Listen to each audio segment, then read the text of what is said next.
श्री स्वामी समर्थ. अध्याय 3. स्त्री पुरुषातील कलह नाश.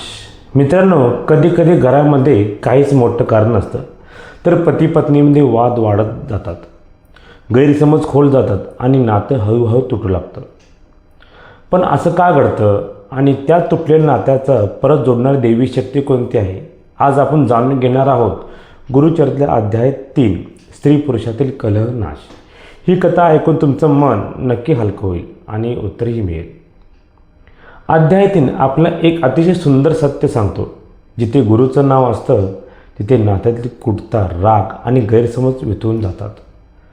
काही घरात सतत कलह असतो, कधी पती पत्नीमध्ये, कधी आई वडील आणि मुलग्यामध्ये, कधी सासू सून किंवा भावंडामध्ये. कारण एकच, मनातील अस्वस्थता, राग आणि अहंकार. पण गुरुचरित्र सांगतं, गुरुच्या कृपा जिथे असते तिथे शांतता नांदते. अनेक भक्तांनी अनुभव सांगितले आहेत. घरात रोज भांडणं होत असे. लहान सहान गोष्टीवरती तावातावाने चर्चा व्हायची, इतके की घरामध्ये बोलणंसुद्धा बंद व्हायचं. पण त्यांनी गुरुचरित्राचा हा अध्याय दररोज भक्तिभावाने वाचायला सुरुवात केली आणि मग हळूहळू चमत्कार उगमू लागले. राग शांत झाला, गैरसमज दूर झाले आणि मनात प्रेम पुन्हा फुललं. गुरुचं स्मरण म्हणजे एक दैवी औषध आहे, मनासाठी, घरासाठी, नात्यासाठी. गुरुच्या शक्तीने नात्यातील तुटलेली दोरी परत जोडली जाते, आपुलकी वाढते आणि घरात आनंदात सडा पडतो.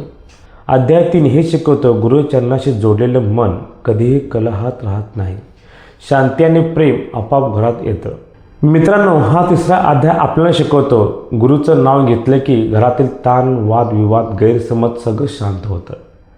आणि आता पुढच्या व्हिडिओमध्ये आपण जाणून घेणार आहोत अध्याय 4. उपाधी व अडथळे नष्ट. हा अध्याय जीवन बदलणारा आहे, तो नक्की ऐका. तोपर्यंत तुमच्यासोबत आहेत तुमचं घर, तुमची नाती आणि तुमचं मन. गुरुच्या कृपेने शांत आणि मंगलमय हो, ही स्वामीचरणी प्रार्थना करतो. जय जय श्री स्वामी समर्थ महाराज की जय. गुरुदेव दत्त.